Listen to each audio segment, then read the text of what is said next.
What's up, Wrench Gang? So, this video is the only video I'm gonna make to respond to my own video. So, I knew this was already gonna happen, which it's funny, but I'm not even gonna get into that. This is literally just a rebuttal video. This is all I'm gonna make. This is the last video I'm gonna make about this. Alright, so my video about Blvd Motorsports was not to bash them. It was not saying they're the worst company ever, they suck, don't use them, or anything like that. That's not what I said. What I gave you guys was my experience and what happened with me. Okay, I laid everything out on the table. Now, Dan Millen, who's one of the owners of Blvd Motorsports, commented on the last video. Some of you guys responded. So I wanted to cover a couple things that he brought up. So, number one, he said that I took a year to pay for the Trackhawk after they tuned it. So, and I sold the Trackhawk before I paid for the services on the Trackhawk. So, this is why, this is what's hilarious. Dan and Andy have probably the worst communication out of anybody as far as business people go. So, when they were done with my Trackhawk, I got like an invoice for the Trackhawk, right? They worked on my car, they cut me a deal on some stuff. Okay, cool. Andy sent it to me. He said, hey, I'll give you a call later this week so we can get paid for it. I never got a phone call. So I was under the assumption the whole time that when my car was done, it would just be one bill, right?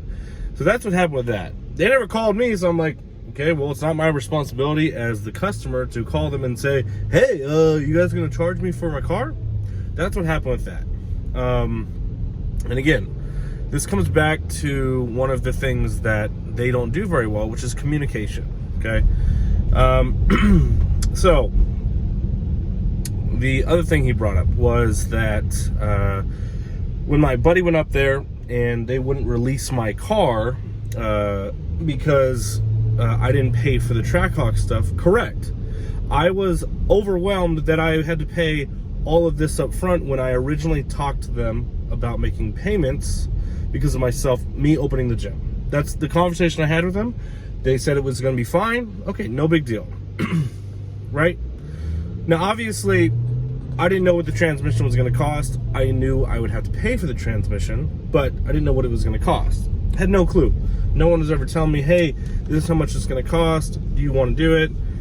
I was just like, hey, Southern Power makes great transmissions. I don't know if you guys work with them. That'd be nice to get one of those. That's what that was.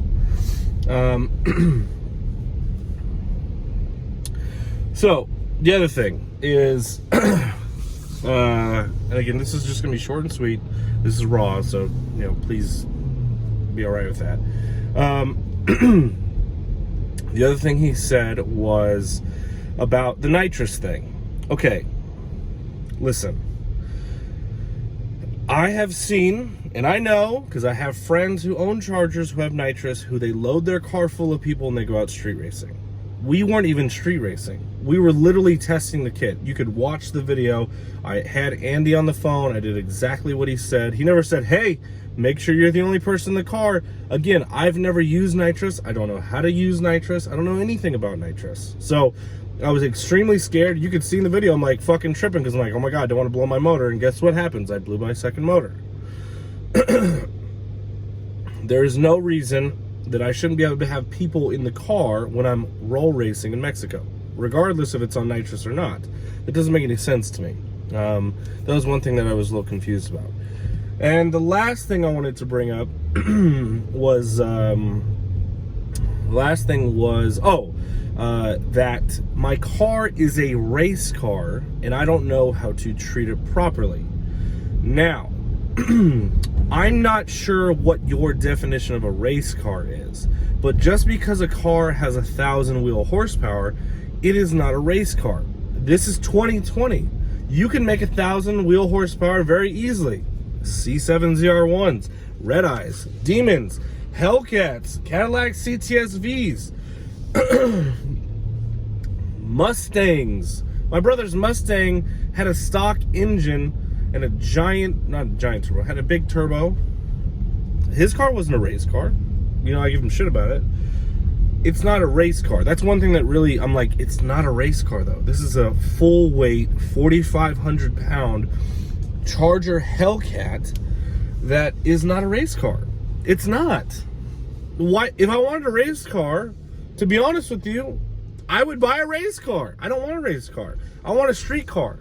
Okay? So that's just one of the things that that really bugged me about his response. One was calling me broke or something like that, because I asked for payments because I was trying to be smart with my money. That's what that was for. You guys know. And then the funny thing is he's like, I didn't give a shit he was opening a gym. Well, that's weird, because when you talked to me about it, you seemed very excited that I was opening a gym, and you were totally down with me making a few payments. Not saying like pay $100 a month or something like that. Literally make like 2 or 3 payments, just so that if I have to pay for stuff for the gym or whatever, I'm not draining my bank account just because. Instead, I had to pay almost $15,000 at a drop of a hat because there was no communication. You know, you guys told me the day before, or the day of me picking up my car, and I'm like, my buddy's already there. Like, you guys haven't made me pay before. You shipped my car back to me several times without even me paying the bill. And that's what's funny about the Trackhawk thing is, you know, they shipped me my car, I believe, twice while my Trackhawk was up there. So that whole thing is very confusing.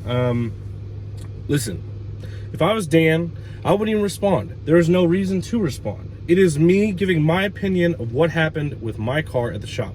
I didn't cuss them out. I didn't say don't use them. I didn't say they have blah, blah, blah. I just literally gave you guys what happened. And it's really frustrating, again, because I own a business.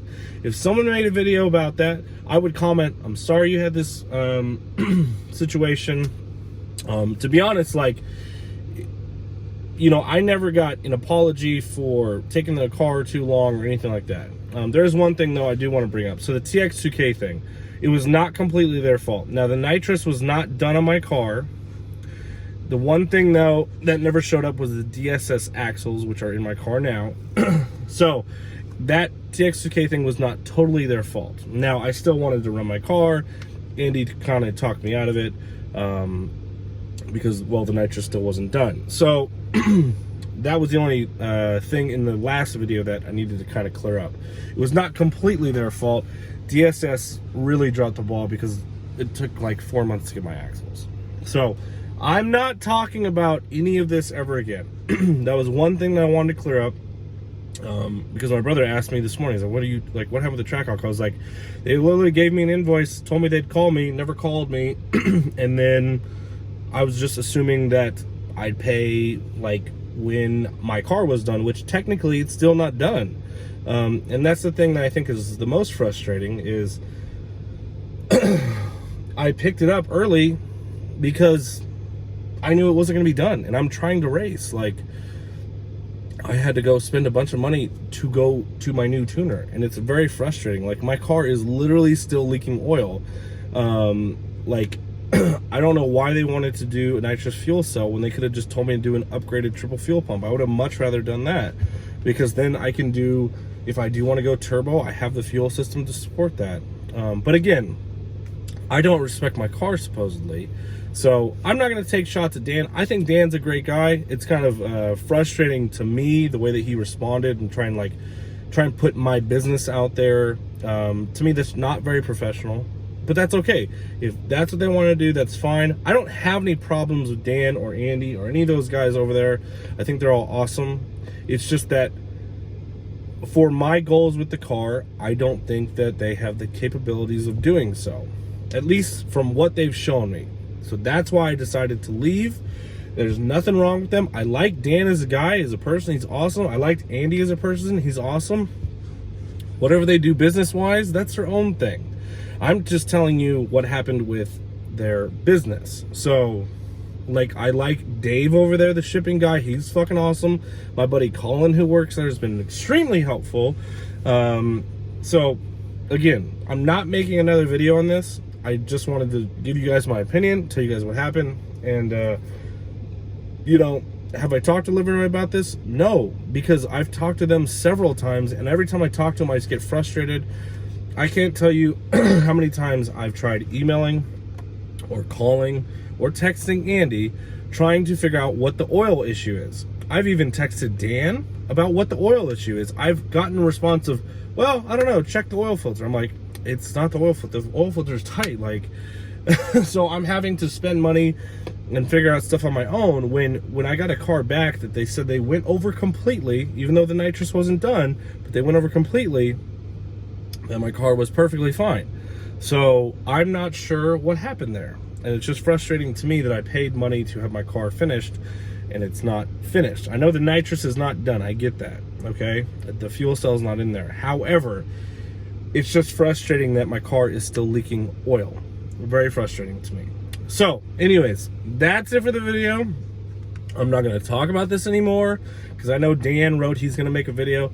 Again, if I was Dan, I would not respond to me. Like, I'm telling you, you're going to waste your time. There is no reason to do it. I didn't bash your company. All I said is what happened, okay?